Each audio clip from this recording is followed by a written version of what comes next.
محترم سامعین، اسباق وائس چینل پر آپ لوگوں کا خیر مقدم ہے۔ اصلاحی اور سبق آموز واقعات و حکایات سننے کے لیے چینل کو سبسکرائب کریں، شیئر کریں اور اس کار خیر میں آپ لوگ بھی حصے دار بنیں۔ تو چلیے واقعہ سنتے ہیں۔ سلطان محمود غزنوی کے دربار میں سائلوں اور درخواست گزاروں کی بھیڑ لگی ہوئی تھی کہ ایک شخص حاضر ہوا اور عرض کرنے لگا، حضور، میری شکایت نہایت سنگین نوعیت کی ہے اور کچھ اس قسم کی ہے کہ میں اسے برسر دربار سب کے سامنے پیش نہیں کر سکتا۔ سلطان یہ سن کر فوراً اٹھ کھڑے ہوئے اور سائل کو خلوت خانے میں لے جا کر پوچھا کہ تمہیں کیا شکایت ہے؟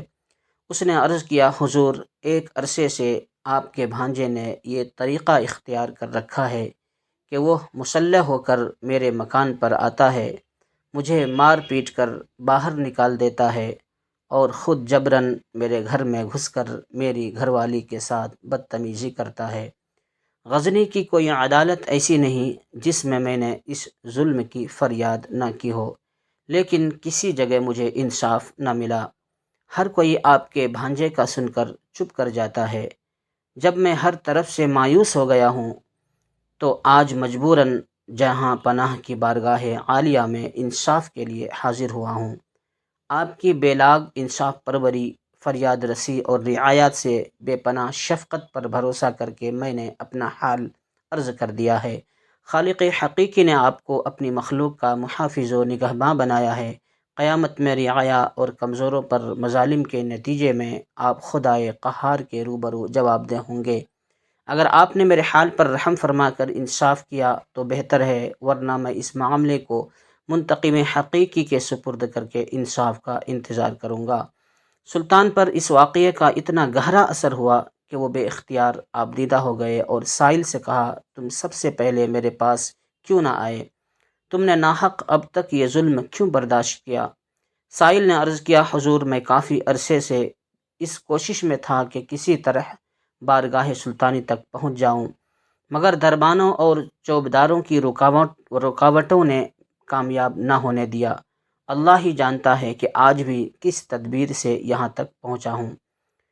سلطان نے سائل کو اطمینان اور دلاسا دے کر تاکید کی کہ اس ملاقات اور گفتگو کا کسی سے ذکر نہ کرنا، اور اب جس وقت بھی وہ شخص دوبارہ تمہارے گھر آئے اسی وقت مجھے اس کی اطلاع کر دینا۔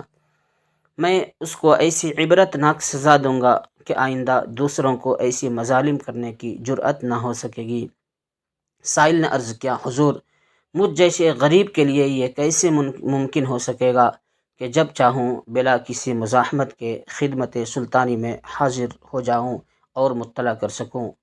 سلطان نے یہ سن کر دربانوں کو طلب کیا اور سائل کو ان سے روشناس کرا کے حکم دیا، یہ شخص جس وقت بھی آئے فوراً ہمارے پاس پہنچا دیا جائے اور کسی طرح کی مزاحمت نہ کی جائے۔ اس ملاقات کے بعد 2 راتیں گزر گئیں مگر سائل نہ آیا۔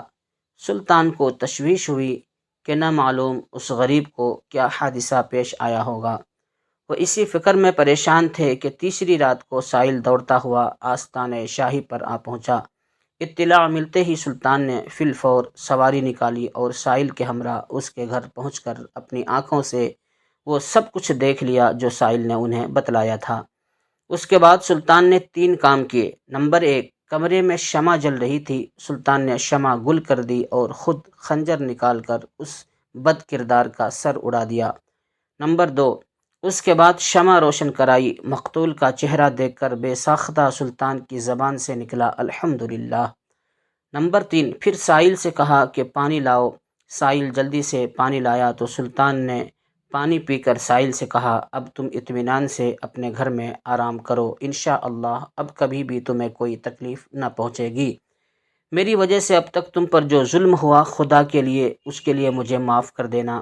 یہ کہہ کر سلطان محمود غزنوی رخصت ہونا ہی چاہتے تھے کہ سائل نے دامن پکڑ کر عرض کیا، جناب حضور والا، آپ نے جس طرح ایک مظلوم کے ساتھ انصاف فرمایا، حتیٰ کہ اپنی قرابت داری اور خون کا بھی خیال نہ کیا، اللہ تعالیٰ آپ کو اس کی جزائے خیر عطا فرمائے اور اجر عظیم عنایت فرمائے۔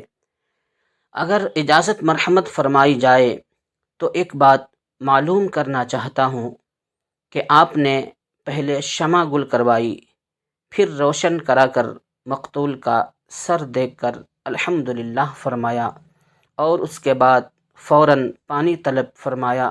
اس کی کیا وجہ تھی؟ سلطان نے ہر چند ٹالنا چاہا، مگر سائل کے اصرار پر اسے بتلانا ہی پڑا۔ میرے عزیز دوستو، سلطان محمود غزنوی نے جو تاریخی جملے بولے، آپ بھی سنیں، پڑھیں اور سوچیں کہ عدل و انصاف کے ترازو پر فیصلے کرنے والے جج اور حکمران اب کہاں چلے گئے؟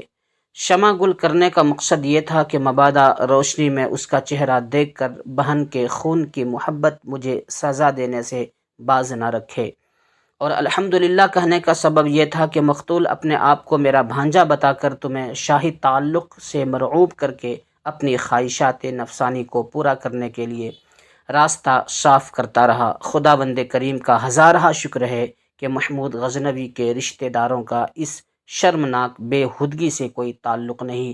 یہ شخص میرا بھانجا تو درکنار، میرا رشتہ دار بھی نہیں ہے۔ اور پانی مانگنے کی وجہ یہ تھی کہ جب سے تم نے اپنا واقعہ سنایا تھا، میں نے عہد کر لیا تھا کہ جب تک تمہارا انصاف نہ کر لوں گا، آب و دانہ مجھ پر حرام ہے۔ اب چونکہ میں اپنے فرض سے سبکدوش ہو چکا تھا اور مجھ پر پیاس کا شدید غلبہ تھا، اس لیے میں پانی مانگنے پر مجبور ہو گیا تھا۔ یہ کہہ کر سلطان محمود غزنوی اس کے گھر سے نکل آئے اور اپنے اس انصاف کی بدولت تاریخ میں ہمیشہ ہمیشہ کے لیے امر ہو گئے۔ محترم سامعین، پہلے زمانے کے خلفاء اور سلاطین جو تھے وہ دیندار ہوا کرتے تھے، اور اپنی ذمہ داری کا احساس ان لوگوں کے دلوں کے اندر تھا، اس لیے وہ لوگ انصاف پسند تھے اور متقی اور پرہیزگار تھے، اپنے رعایاؤں کے ساتھ حسن سلوک کا معاملہ کرتے تھے۔